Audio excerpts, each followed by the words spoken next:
कल हमारे पास आई। हालांकि उस रोड में भी आए दिन दुर्घटना होती रहती है। वो रोड है निगड़ी टू चाकन का।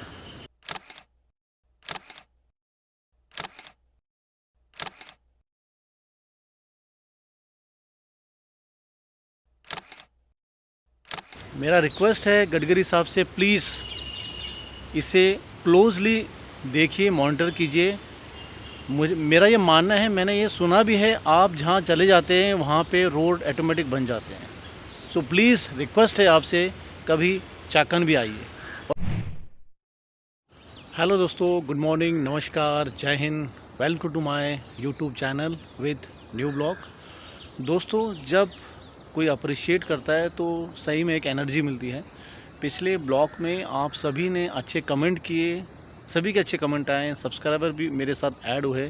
कहीं ना कहीं उन लोग को भी हमारे देश की जो इन्वायरमेंट है उसका टेंशन है, इसलिए उन लोगों ने सब्सक्राइब किया। मेरे ब्लॉग ऐसे ही एकदम इशू को लेके आएंगे, चाहे वो पूना के हो, पर वो related to all over India से रहेगा। सो प्लीज़ मेरे ब्लॉग को देखते रहिए, सब्सक्राइब कीजिए और अपने कमेंट भेजिए। Stay tuned. दोस्तों, कल मैं यूट्यूब में देख रहा था कि कल समृद्धि हाईवे, जो कि नागपुर से बॉम्बे को जोड़ता है और जिसकी किलोमीटर की जो लंबाई है 701 किलोमीटर है, इससे डिस्टेंस नागपुर टू मुंबई बहुत कम हो गया है। और कल ही उसकी वर्षगांठ बनाई गई, मतलब 1 साल उसका हैप्पी बर्थडे बनाया गया है। ये जो रोड है कम से कम 390 गांवों को एक दूसरे को जोड़ता है। समझिए आप, जोड़ता है, ये रोड जोड़ता है। तो दोस्तों, पर इस रोड की एक बुरी खासियत भी ये है कि 1 साल में कम से कम वहाँ पे 100 से ज़्यादा एक्सीडेंट हो चुके हैं और 500 से ज़्यादा लोगों की जान जा चुकी है। तो ये रोड गाँव को गाँव से जोड़ने का नहीं, परिवार को तोड़ने का भी काम कर रहा है। बात जब सामने आई तो पता लगा कि वहाँ बेसिक जो एमिनिटीज़ होती है रोड में, 701 किलोमीटर के जो रोड में जो बेसिक एमिनिटीज़ होती है, वो एमिनिटीज़ शायद ना होने के कारण, या फिर ड्राइवर का तो दोष आता ही आता है, गाड़ी का मेंटेनेंस ना हो, ये ना हो, उससे भी एक्सीडेंट होते हैं। पर मेरे जो क्लोज़ कलीग जो उस रोड से हाल ही में आए थे, जबलपुर से भोपाल से होते हुए, उन्होंने भी एक्सपीरियंस किया कि काफ़ी डेंजर रोड है। मतलब आप गाड़ी में बैठ गए तो आपको दोनों साइड में कुछ दिखता नहीं है, ना रास्ते में खाने के लिए कुछ रहता है, ना पेट्रोल पंप है, बहुत मुश्किल है। इसी से रिलेटेड आज का मेरा ये blog. Stay tuned. Chakan Maharashtra में एक बहुत बड़ा MIDC है, जिसका बहुत बड़ा योगदान महाराष्ट्र को और देश को है। पर उसके जो रोड की कंडीशन है बहुत ही ख़राब है, बहुत ही ख़राब है। जिस तरह हमें रोड इम्पोर्टेंट है, उसी तरह गडकरी साहब के लिए भी ये रोड इम्पोर्टेंट है। मेरा रिक्वेस्ट है गडकरी साहब से, प्लीज़ इसे क्लोजली देखिए, मॉनिटर कीजिए। मेरा ये मानना है, मैंने ये सुना भी है, आप जहाँ चले जाते हैं वहाँ पे रोड ऑटोमेटिक बन जाते हैं। सो प्लीज़ रिक्वेस्ट है आपसे, कभी चाकन भी आइए और देखिए यहाँ की कंडीशन कि क्या हालत है, निगड़ी टू चाकन। जिस तरह एक पूना एक मेन सिटी है, यहाँ अभी चाकन भी एक सेंटर पॉइंट हो गया है MIDC का, जहाँ पे बहुत बड़ी बड़ी कंपनियाँ, ऑटोमोबाइल कंपनियाँ हैं।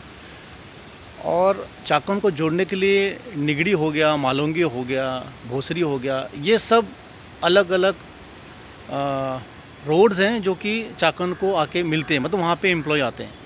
और मैंने करीबन 2 महीने पहले भी एक ब्लॉग बनाया था जहाँ पे हम बहुत बड़ा लॉस उठा रहे हैं। Basically 3M, man hours, man and material. मतलब आदमी के घंटों का भी नुकसान होता है, ट्रैफिक में आदमी खड़ा रहता है तो वो आउटपुट नहीं दे पाएगा, आउटपुट कंपनी को दे नहीं पाएगा, और कंपनी का आउटपुट कहीं ना कहीं MIDC का और देश से भी रिलेटेड है। इसलिए मेरा रिक्वेस्ट है, प्लीज़ इस रोड के बारे में सोचिए। आता हूँ मेन मुद्दे में। कल ही यहाँ हमारे तलोड़े गांव में एक एक्सीडेंट हुआ, मेजर एक्सीडेंट, जहाँ पे ऑन द स्पॉट एक हमारे परिवार की एक महिला ने दम तोड़ दिया।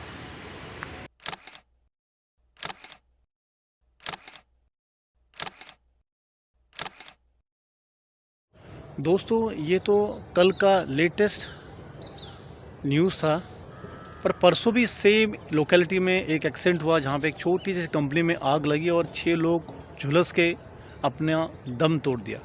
6 का काउंट है, पर पता नहीं कितना काउंट रहेगा। वहाँ पे भी एम्बुलेंस और जो फायर की गाड़ी होती है उनको जाने में तकलीफ़ हो रही थी। मतलब मैं आपको क्लोजली बताऊँ ना, तलवड़े चौक से लेके जो निगड़ी का जो रोड है वहाँ पे एक छोटे मोटे कंपनियाँ भी है और आए दिन वहाँ पे ये प्रॉब्लम आती रहती है। प्रॉब्लम कौन सी आती है इसके बारे में भी आपको बताऊँगा। प्लीज़ ब्लॉग को सब्सक्राइब कीजिए, लाइक कीजिए, कमेंट्स कीजिए, क्योंकि ये मेरी नहीं, हम सभी की जीवन के बारे में है। हम अपने जीवन को धोखे में चल के इस रोड में चल रहे हैं। तो दोस्तों जो मेन जो कारण मैंने नोटिस किया एज अ नागरिक, जो वर्किंग शेड्यूल टाइम होता है 8 से 8 का, जहाँ पे स्कूल बस, कंपनियों की बस, एम्प्लॉय की बस मूव करती है, उस टाइम पे क्रेनों का आना जाना, तलवड़े चौक में जहाँ पे ज्योतिबा नगर है वहाँ पे क्रेनों का आना जाना बहुत होता है। उसके कारण भी ट्रैफिक जाम होता है। सेकेंडली, जो बस होती है, जो इंटर सिटी को कनेक्ट करने के लिए जो बड़ी बड़ी बस होती है, उनका भी टाइमिंग वही शाम के टाइम का ही होता है। तो आरटीओ अगर ये दो चीज़ में अगर फोकस करे, रोड का सुधार करे और वहाँ पे पुलिस मैन पावर अगर रखे, तो ये घटना नहीं होगी। मेरा ब्लॉग मैं यहीं ख़त्म करता हूँ। Please take care of yourself. जब आप रोड में चल रहे हो, गाड़ी चला रहे हो, तो खुद भी गाड़ी ठीक से चलाइए और दूसरों को भी गाड़ी ठीक से चलाने का मौका दीजिए। ये मौका दोबारा नहीं आएगा। तो दोस्तों इसी के साथ मेरा ये ब्लॉग एंड करता हूँ। मिलते हैं अगले ब्लॉग में। Stay healthy. मिलते हैं नेक्स्ट वीक।